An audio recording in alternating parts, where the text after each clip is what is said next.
Alright lads, this is going to be one of the last videos covering the anniversary because we've already covered the GSSR, how many Saint Quartz we're getting, when it's coming out. Now we actually have to talk about the free 5-star that everybody is going to be able to pick during the anniversary. I think one of the only things left to talk about now is Koyenskaya, but obviously I'll do that when she actually drops on the NA version of the game proper. But yeah, this is a really cool thing that they went ahead and gave to all masters playing FGO during the anniversary. There is a nice swath of servants that you have the option to choose from, and there's even some story locked servants in here. So we're going to kind of talk about this in today's video, which servant you should kind of be looking towards getting. There's a couple of them that I've picked out here, aside from the obvious support ones. I think there's a few other standout servants that are either going to be really good right now when they are available to be picked, or there's a couple of them that are going to get better as they start getting more buffs. So we're going to talk about all of that in today's video, but before we begin, if you have not already, make sure you leave a like on the video and you subscribe to the channel so that you are always up to date on what is going on both the NA and JP version of the game, as I do upload videos on FGO every single day. I also live stream FGO every weekday starting at 6 p.m. Eastern Standard Time over on my Twitch,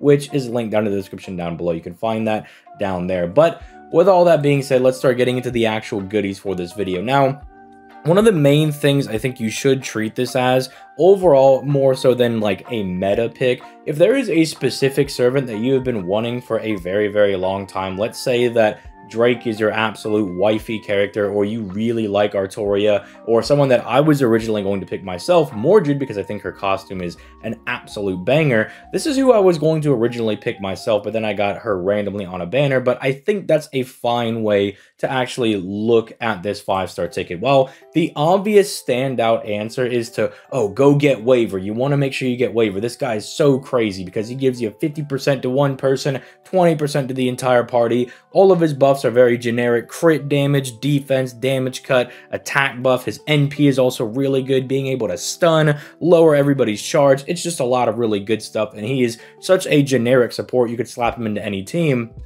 If you're gonna have more fun playing with, say, Quetzalcoatl, right, or Artoria, these are like your favorite servants, I think this is a fine option to use to picking up some of those servants, right? Because overall, at the end of the day, while I do think someone like, say, Waver or even Tamamo would be a very, very solid choice, picking up Tamamo especially does kind of feel like one of those things where you feel like you should do it, but not that it's the correct choice, if that makes sense, because Tamamo is still very strong in a lot of these art setups, but the amount of people that I've seen on even the JP version of the game pick up someone like Tamamo and then just never use her, it's like, dog, don't pick some of these servants because you think they're the correct choice. I'll tell you the correct choices. I think Waver, by and large, is the person you have to pick. Like, he is so nutty and so good for your account. But let's say that you already have Castoria, or you pull Koyenskaya, you have Scotty. Like, if you already have the really big, strong card support type servants, then you can afford to let Waver pass on this one. I don't think it's the best idea, but if you're, again, you're going to be more happy picking up a different servant and you're going to have more fun playing the game because they're one of your favorite servants, then I think that's absolutely fine. I don't think there's anything wrong with using the 5-star ticket to get your favorite servant, right? I think that is absolutely fine.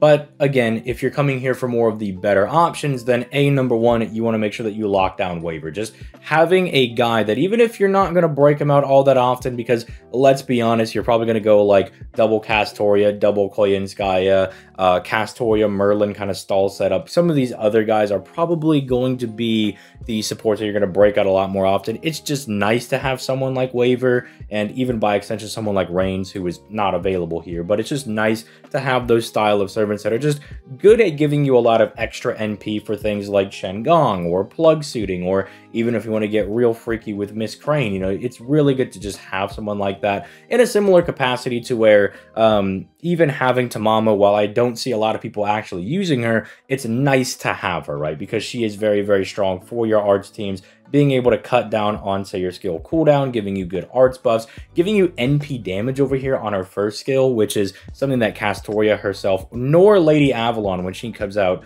next summer, none of those servants actually provide this. So it gives you another damage type at 30% as well. So it's just a very strong servant to have. Even if you're not going to use them, they're probably the correct choices. Now, There are some other servants that I do think actually kind of rival more of the Tamamo pick. I think Waver's pretty unrivaled, that he is like the #1 pick, but because people might not actually use Tamamo, I think people like Ku Alter are a very, very strong choice for your free 5-star pick, because this guy can solo pretty much most of the content in the game. He's still very, very strong as kind of a mid-range solo DPS guy, right? You have people like Qi Huang, who are these defensive soloers, and you have Super Orion, who are these giga offensive soloers. Ku Alter's kind of in the middle. He's got really good survivability, but it's not as crazy as Qi Huang having the ruler class and even better survivability, but the double dodge and the guts should be able to cover it. I always love the defensive buff, by the way. As a berserker, it's like, oh man, I was not gonna die initially, but now that I have this 14% defense, I'm gonna be fine. Although I meme, but he does give himself more defense on his NP. Plus, this is going to get buffed during the anniversary, just giving him one of the crazy effects over here that allows him to yeet the enemy's defensive buffs off of them, because one of the weak points of Ku Alter is that because he's kind of a mid-range soloer, right? He can do really good damage, just not as crazy as Super Orion, and he's defensive, but not as tanky as, say, someone like Qi Huang. One of the things that could kind of get in his way is an opponent dropping like invincibilities or a lot of defensive buffs and kind of stalling him out of his own survivability. But now that's no longer an issue, because now he's going to be doing even more damage, and he's also going to yeet their buffs off. Ozymandias is another one of these servants that I think people should be keeping their eyes on, because he will be getting this NP damage buff over here that I think just completes his entire kit. Now, people are looking at this and they're like, okay, like this is kind of all right, but this, like, I don't really see what the point of it is. But me, being someone that also plays on JP, you get to see that, oh, they're going to complete this. This is meant to synergize with his NP buff that he's going to get, that adds his ability to give himself the Sunlight Battlefield, and it makes his skills a lot more spammable. And then he kind of becomes really nuts. I don't have her pulled up, but Maeve is also very similar to that, because Maeve kind of becomes a pseudo support slash DPS, where she can support your male attribute guys, and then she can also absolutely crush them with her NP, right? I think she's a very good standout choice as well. Someone like Enkidu, I think, also ages very well. He just recently got buffed on JP with a massive battery on his 3rd skill, so if you want to pick him up just to have him, to make sure you get your grubby little mitts on him guaranteed before he gets his buff. You could say a similar thing for Tesla over here as well, who also is going to get very, very good as they start rolling out more buffs for him. But then I think there's also the angle of, did you pull Koyenskaya on the summoning banner, right? Like, if you pull Koyenskaya, you might need a good buster farming servant, and that's where we can start looking at some of these other guys, right? Anybody that has a 30% battery is going to be compatible with the Koyenskaya system as long as you get Oberon, and then anybody with a 50% battery is just going to be compatible in general, right? So your people like Tesla are really solid because he's also got damage mods. Drake is fine, she's solid enough, 50% battery. Lancer Artoria, I'm gonna say, can get the job done, but because of the fact that like a lot of her buffs are 1 turn, it does hinder her a little bit when it comes to buster farming. But generally, if you don't have anybody else, you could still get the job done with her. You can also use this to pick up potential like good looping type servants, right? Because I know they're not the craziest at it, but you can use Scheherazade and Anastasia as kind of an arts AoE caster if you do need them for that. You can also view this as that as well, like picking up servants that you do not have a good niche for. Right? Like, let's say you've already got a lot of really good supports and you've got tons and tons of AoE buster servants, but you don't have a really good single target quick servant. Then maybe you pick up someone like Jack, right, who's still relatively decent. I think Jack probably needs to get a couple of buffs. I was actually recently using her for some of the ORT raids, and I'm like, man, I really wish she had like a crit damage buff or something, just a little bit more, but she could still get the job done, right? I think someone like Vlad is also very, very notable over here if you've got the Castoria, because Vlad is still to this day one of the better arts single target DPSs in the game. He's still very, very strong. So realistically, just to recap, because I know I hit a lot of you guys with a bunch of information, and especially if you're some of my newer players, you may or may not have gotten lost in the weeds there a little bit. Number 1, you can pick the servant you like the most. If there is a servant that you like, and they're going to make sure that you have a really fun time playing the game because you get to play with your most favorite servant, right? I don't think there's any problem with that, right? Again, I was going to use the ticket myself to pick up Mordred because while she's not the best person on this list, I just like Mordred a lot, right?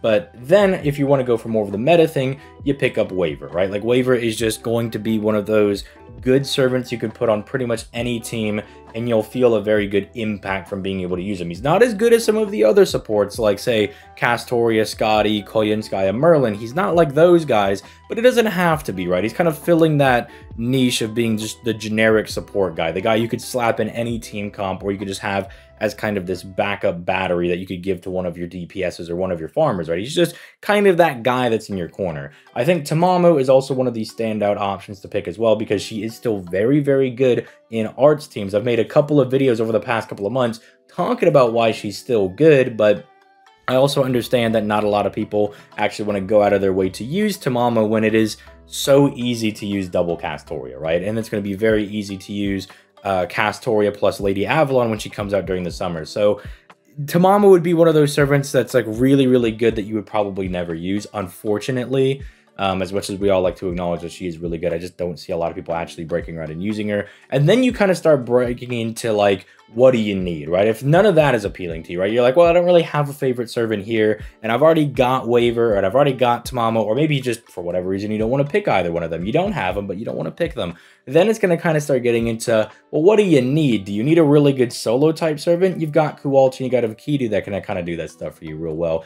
Do you just want a good DPS type person? Well, Ozymandias is solid. Maeve is really solid. I mean, Sanzo is pretty good. You could just start kind of going through the weeds and finding out who you need exactly, right? And again, if you need more of like an in-depth review on a servant, one, I've probably done that in one of my playlists. Some of them are a couple of years old, so they might not have some of the buffs, but you can get a general idea of how good those servants are. Or you can just come ask me directly. I mean, I stream every weekday and I'm always open to taking questions. So if you're like, hey man, I really want to pick up Orion over here, or technically Artemis, right? You're like, I'm thinking about picking them up. You can come ask me in my stream and we can kind of start talking about it and be like, hey, I don't think that's a really good idea, because you basically already have Artemis in Uriel as a free 3-star, right? But, you know, if you want to pick her because you think she's hot, you know, have at it, Hoss. You know, you enjoy, right? Or you could also come to my Discord, which is also linked in the description down below. Or even if I'm not available, somebody can definitely give you some advice on one of these servants. Like if you're like, hey man, I really want to get this Bradamante chick. She's kind of cute. And it's like, hey bro, that is not a good idea. I also fell for that trap I summoned for Bradamante, and unfortunately, regretfully, I never really get to break her out because she's just not very good. But let me know your thoughts in the comments down below. Let me know who you're going to be picking. And even if you don't know definitively who you're going to be picking, let me know some of your options in the comments down below. And with all that being said, I will catch you guys in the next video. Peace, late guys.